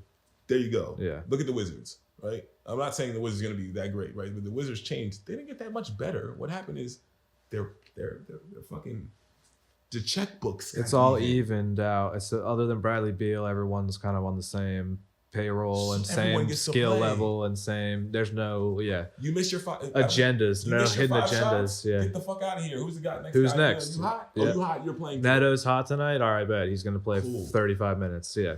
It's the difference between we're Lakers fans. Right. We don't have that luxury this year. Right. We have to have AD and LeBron playing well, and They have to. and then And Russ too. Russ and has to play well because you pay him $35 Yeah. fucking million. He Yeah. has to play well. He's playing. He's starting. He's playing 30 minutes a game. And so all these other little theories that they're coming up with Russ coming off the Oh, bench. fuck that. it's Nah, not- it's not gonna he has happen. to start. It doesn't- so you think Jeannie Buss is going to be sitting in the office like, yeah, that $30 million investment, put him on the bench. I was wrong. Right. Yeah, right. That's why I say what they're doing to Ben Simmons is crazy. I don't care what anyone else says. No one else is doing that. Right. No other franchise is doing that to their star player investment. What are they doing with him? They're just not paying him? Basically, I'm not talking about not paying him. I'm talking about the idea of you don't. If I go into business with you, Ben, right, and we buy all of these microphones, right, Ben, I am going to strangle you if I see you on national television saying that you don't think that we can have the best podcast in America with this microphone. That's what the Sixers did. They went on national television and took the product that they invested $30 million in for the next 5 years and said, that product, I don't know if he's good, y'all. I don't know if he's the one. Wait, you don't want to play for us anymore? Of course he doesn't want to play for you anymore. Right. And that's what I'm saying. They gave him a bunch of money and then they just did, but they didn't really back him up. Is that what it is? Yeah, it's like, I get it. They back him up, but you back him up forever. It's your product. You have to deal with him and sell and play with him. There's no way you never tell the world that you can't deal with him. Sure. That doesn't make any sense. Yeah. And that's why they can't trade him now. Right. You know what I'm saying? So it's like there's gifts and takes to having the star players, and I don't know how we got to this, but it comes from the idea of a balanced team, everything is even keel is always the best. Right. Because you get to see the best of everything. There's no politics involved. Yeah. You definitely don't want that because like it's almost just like the guy at the fucking pickup gym that like ball hogs and like insists on taking the shot, and it's like, dude, you're guarded by 3 people right now, like dude's wide open under the pat, like just pass the ball. It's just like Yes. That's not efficient like basketball. It's like, but for whatever reason dude feels like he needs to get off his 30 shots, you know what I mean? And it's like you lose not because you were the worst team, but because the dude like thought he was Michael Jordan when really he was, when really he wasn't. And it was just like, all right, like we should have won this game. That makes me gets me more angry than ever. Is like when I know my team was more talented, but like 1 or 2 people had an agenda, like you're saying, and like didn't stick to like trying to have the best outcome come out. It was like, how can I get mine? And then like maybe hopefully we win, but like that's not the first priority. So only going back to everything being the same. This is how we met and how we was drawn to is that it was ideal. The first priority was above that. It was above you having an agenda. The agenda was music. I can meet you on that agenda. Exactly. I can meet anyone on the agenda. Right. That's why I never had problems with I've recorded the trappiest of trappiest and the rappiest of the rappiest and the gangster of the gangsters. Like we were talking about being yourself. I am a sidewalk guy. Never been street. I belong on the sidewalk. I've always been there. I see street people. I know you. We're cool. You even come on the sidewalk sometimes. I don't get in the street unless I'm in a car. Right. Right? Mm-hmm. So with that being said, the same thing, but that never matters as long as your agenda is musical. Then we can see eye to eye. We can see eye to eye. We can lock in. We can do No matter anything. where you're from. Yeah. No matter what you're doing, no matter what you're on. That's how I am too. It's like when I meet somebody and if they're really locked into what they're doing, it doesn't matter where you're from. Like I'm from, Montgomery County, Maryland, and if I meet somebody who was, from Southeast DC, if we both are locked into music and all we want from that experience is to make the best song possible or to, make the best beat possible, it almost always comes out to being like that much even better because then you get two different perspectives and with the same common goal. I think that's super important for sure. And how long have we been going? We've been going for like a couple hours. Oh, an hour. All right, we can keep talking a little bit. Probably not gonna stop actually. So. Yeah, when what would you say was the first song that you did that got like good, like a lot of recognition or a lot of plays, or it's the first thing you were like, wow, like people are fucking with this? Wow, that's a good question. 2 times. I would say first time when I was actually still a rapper myself. I had done a freestyle to the Used to Know by Gautier. I'm probably saying that name wrong right now. But I did the freestyle to that. Okay. And it had gotten like a significant amount of views at the time. And I was like, whoa, I think that this could, but I never thought about me rapping as the thing. I thought about like, oh man, that means I can do suitable sound. Okay, and then I think after that I did Cover Boys project. I think it was the first project I did. Did you market that song that kind of did well, or that was something that you put out and then word of mouth kind of spread it around? I marketed it in terms of how I knew at the time, which was on Twitter. I Right. had known a lot of other musicians, honestly, at the time, and basketball players. Sure. That's really what I had access to, and I just basically was telling them, hey, can you tweet this for me? Can you tweet this for me? Can you tweet this for me? And it kind of caught a little bit of a quick little wave. You had the personality where people like the people that knew you liked you a lot, so they were willing to probably like, you know what I mean? Like, whereas some people, even me, it's like I'm not the most loved person in the world, so it's like it's hard for me to ask a favor of some people that I'm not like, you know what I mean? That might feel like, Here you go, you know, in front of everybody and for the world, right? Ben is one of the most loved people in the world. Yeah, I always say that. Right. And the reason he feels sometimes like that, at least in my opinion, is because he often says that he's not the most loved. But that's not to disrespect the feelings. That's how you feel. Sure, yeah. But, That is a whole. That's just me. But like, that's how it is. It's more about my perspective. Is that I think people fuck with me. right? And Yeah, exactly. So you have that perspective, exactly. So you know what I'm saying? I don't think people like praise me or admire me. That's something that people try to get me to get more across and capitalize on that fact. yeah, And, but I do think people fuck with me, and I think that's only because I'm like, why are you not fucking with me? If you don't fuck with me, you should have told me already because I was told you. I know. You I get think what I'm saying? I just have it's all from my childhood and just growing up with like people that were like wouldn't talk shit to your face. It was like behind your back type shit, or like, and you'd have to hear about it. And it's like, oh, I thought he liked me. It's like, why didn't he just tell me then and there? Like, fuck you. Like that would have been fine with me. Instead, like you pretended you were my friend, and then I found out like later on. Like, so it's just like I guess that growing up with a lot of that, and then just like then you meet people, and it's like even when they're being nice, you feel like they're not like. They're gonna talk shit about you the second you leave. So it's like I don't know. It's Scar. It's just you know what I mean. But it's like, interesting because I feel you on that. Like I think a thing that played a big role for me is basically like cutting that, like again, chasing peace. So if I'm at peace, I'm not really concerned. I just had to not concern myself with. That's like a happiness goal. yeah, Wanting everyone to talk about you the right way, outside of when they're around you. Whereas though peace is more like everyone does talk about me the right way when they're in front of me.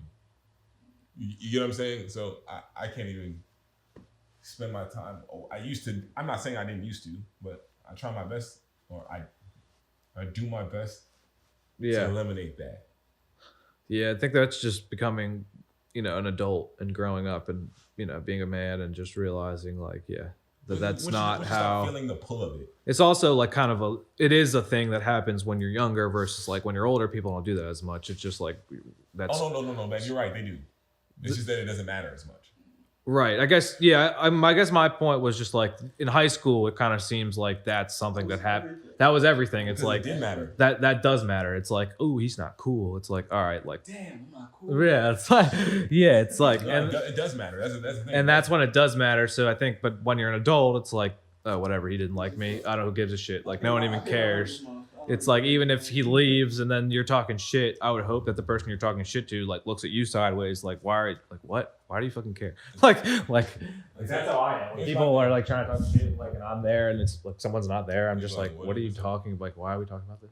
Ultimately, it goes down to this: it's like, you can't move me, if you're not willing to say it. I guess my mind is programmed to this: if you don't say it to me, if you don't not like me to me, then you like me. Because it's my choice. It's my choice to choose how I perceive to make myself get to where I want to be, right? So if you don't tell me, like if I don't hear from you and you don't like me, then you like me. You must be running some kind of scam. You're talking to that person, trying to convince them of something for your benefit. That's really, really smart of you to think like that, because that also is the case a lot of the times. I've learned that now as an adult. It's like a lot of the people that like I grew up with that like whatever talk shit about me. To this day, they now watch my stories on Instagram. So it was like maybe they didn't not like me. It was just like they felt intimidated by me or whatever. They like wanted to not be me, but like they wanted to be my friend. So it was like I don't know. It was like it's almost like you're mean to the people that you want to be friends with, like as a kid or something. I don't know, but it's like it's you gotta look at it like that. It's like maybe even if he was like, unless they were really mean to your face, like then they probably like they probably don't have any bad feelings. It's like a girl. Like, think about like when you like you said like when we were kids, right? Girl, you hit five, you like a girl, right? Think about that girl. You don't say nothing to that girl. Right. That girl never knows you like her. She's not operating as if you like her. She's not responding to you like her. Right. And when you see the shit on TV, that's really crazy, the shit that they perpetuate on TV. You'll see someone has a crush on someone, and then that person will like date someone else, and then the person on the show will be mad at either the person they're dating or mad at the person who like, hold up. How are you mad? You didn't even tell them that you want them. Yeah.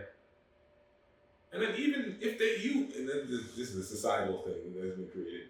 If you tell someone you want them and they don't want you, does that mean that they don't like you? Does that mean that there's something wrong with you? And does that ultimately give you the right to react to them in any way negatively? Right. No, but it's been embedded and put in our heads over and over again. You choose someone you like, they like you back. If they don't, something is wrong. Right. So I just got rid of all those ideas and concepts. If people are not talking about me poorly, the person they like me. Right. If they didn't like me, they'd tell me. If they didn't like me, guess what? If they don't like me and they're talking about me, guess what? They won't be around me. Not because of me. So if they really don't like me, guess what they won't be? Yeah. So what they do, this doesn't even matter what they talking about. Right. You know what I'm saying? So it's like people wouldn't talk to you if they didn't like you. If you didn't like me, then you don't need to talk about me or be around me or anything. So if you're talking about me to someone else, you do like me. Right. It's just there's something wrong with you're using whatever it is. Yeah, whatever it is. I don't know what you're doing. I don't know what you're doing. Yeah. You're trying to manipulate that conversation over there. Yeah. People will do that. They'll like feel like they need to say something negative about another person just to be able to steer the conversation in the way that they want it to go or something. Mm-hmm. Or whatever. Make themselves look better or something. Name dropping. It's name dropping. Sometimes you name drop, and when you're name dropping and you don't know what you're talking about or you don't have a real story, sometimes you just, what can you say but other than try to reach out to some significant default you see in that person, right? So, or a defect, I should say, sorry. So if I'm talking about, say we're talking about Prince, right? I don't know Prince, you know that Prince. Right. I ain't know Prince. Right? But if I'm name dropping and I want to make it seem like I have some kind of connection to Prince, I'll be like, man, Prince's last album is amazing. Or Prince's last album is ass. But ultimately, I'm only talking about Prince because I like Prince. Right.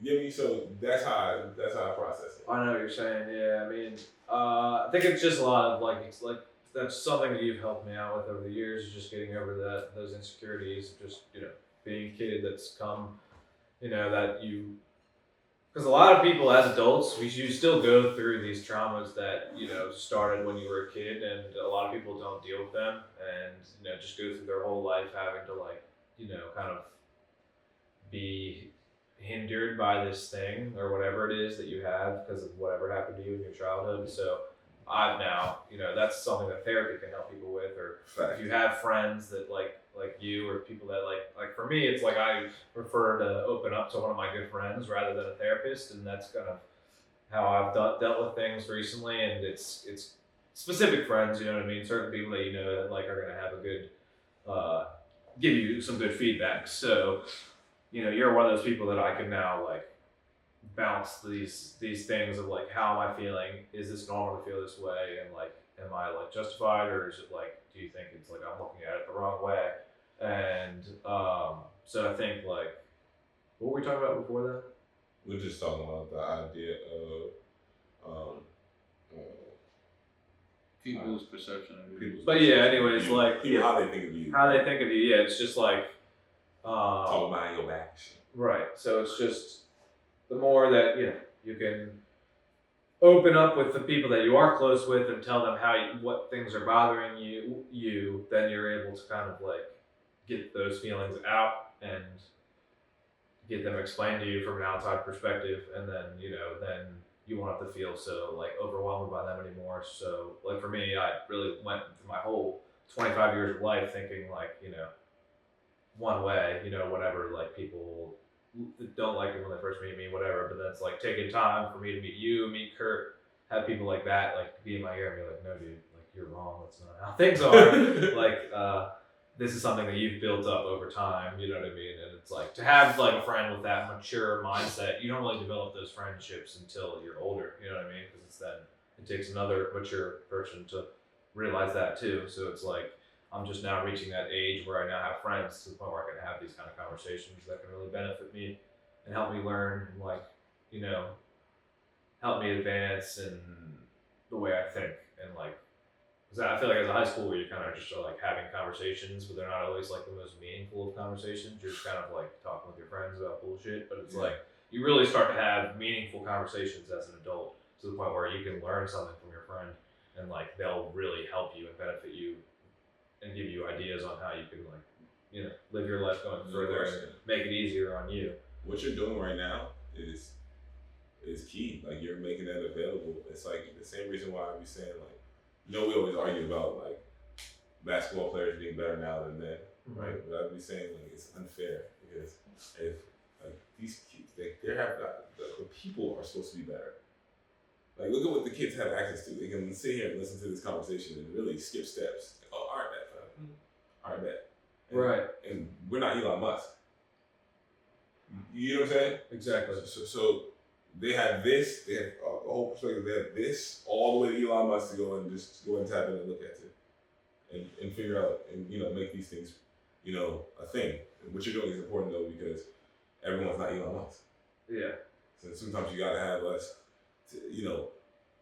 a place that's reachable and relatable to understand, to hear, to get these ideas and points across. Absolutely, yeah. I think also just but yeah, having the people that have gone through similar events and are kind of on the same path as you also helps because Fact. then it's they really can relate because it's they know how it feels when you've been in the studio all day and it's whatever 5 a.m. and you got to wake up the next day to do some shit. And like just being in that environment, naturally you're gonna have some similarities on how you feel and things, and they can relate. So being able to find responsible people that you can talk to in the industry that really can help you with some of your problems, your questions, is huge. As an up and coming artist, you really want to try to network and get to know as many people that are currently doing it at the level that you want to do it at, and then they can help you with the way you're feeling about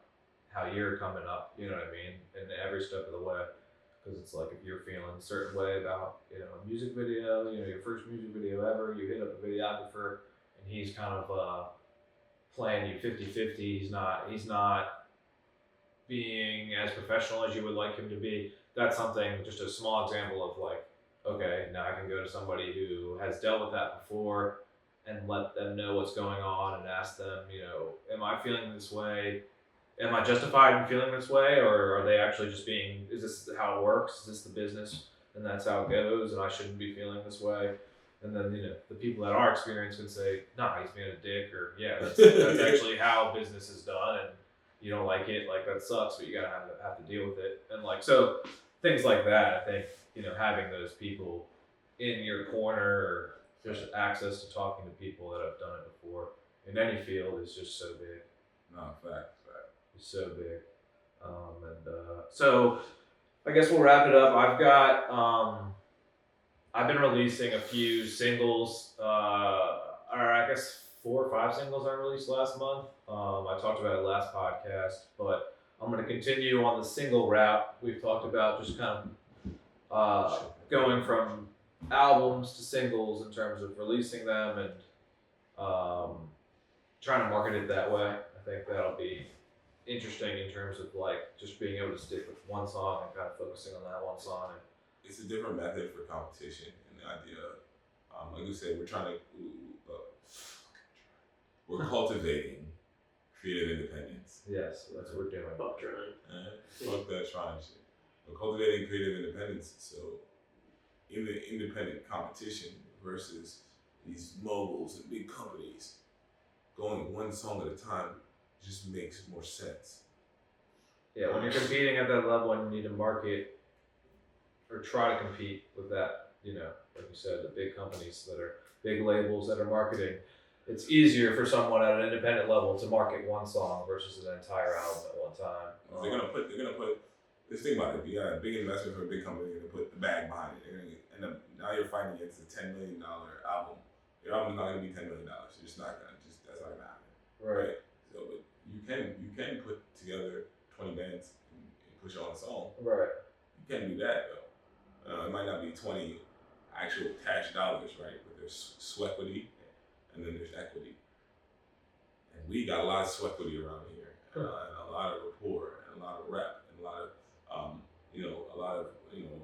of exchanges and services. So that's what you got to use that kind of thing to get to 20 bands. Exactly. Use all you have at your disposal to like get that, and use everyone's power and what they can bring to your marketing strategy, and kind of combine it all into one. And then that's kind of what we're gonna do with the singles. And then releasing a few videos. This podcast is gonna be something I'm gonna be releasing every week, like I talked about. We're working on my clothing line still. Cash In clothing line is going to be dropping.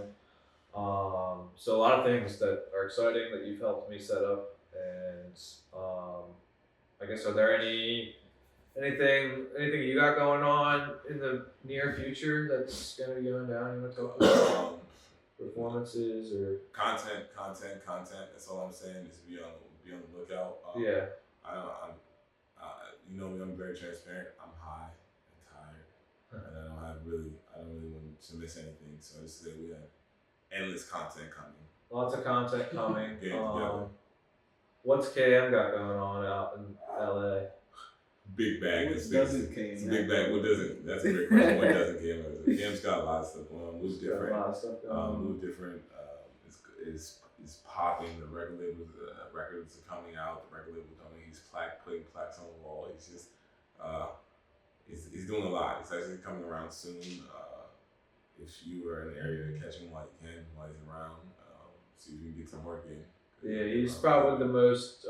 He is the most successful right now in Metronome. He's an engineer, and he's producer, and he's an artist as well, and does a lot of other things behind the scenes as a manager, and so he's out in LA right now, and he has done a lot of work, with big artists. Wale is one of his, big artists he's worked with. Trippie Redd, I know he's done stuff with a couple other people that are big in the industry, and so he's somebody that's in Metronome now, that's seeing success in the industry. So, as a label, that's something that we can all, be proud of, and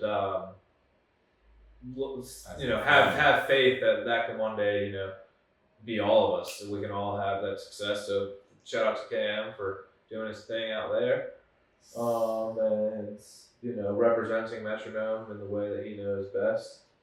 And yeah, I think that's enough. That's good for today. I mean, thanks a lot for being on, Tweez. We talked about a lot. I'm going to be having guests on every week, so you may see Tweez again sometime in the future. Glad you're gonna see me. Yeah, for sure. Yeah, man, you're gonna see me. We're gonna have, we might have him, Anton, and him, you, Anton, and maybe have a 3-person podcast. Yeah, I'll stand anywhere. I might be anywhere in the screen or the fade. You might see it or not, or I might be right here in this area.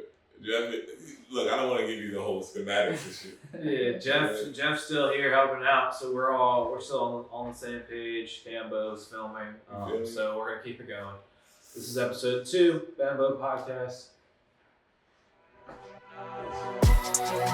Yeah, mine's haunted and feeling right. Sometimes I think my mind's haunted. Sometimes I think my mind's haunted, yeah. Sometimes I think my mind's haunted, ain't feeling right. Haven't seen myself so long, get my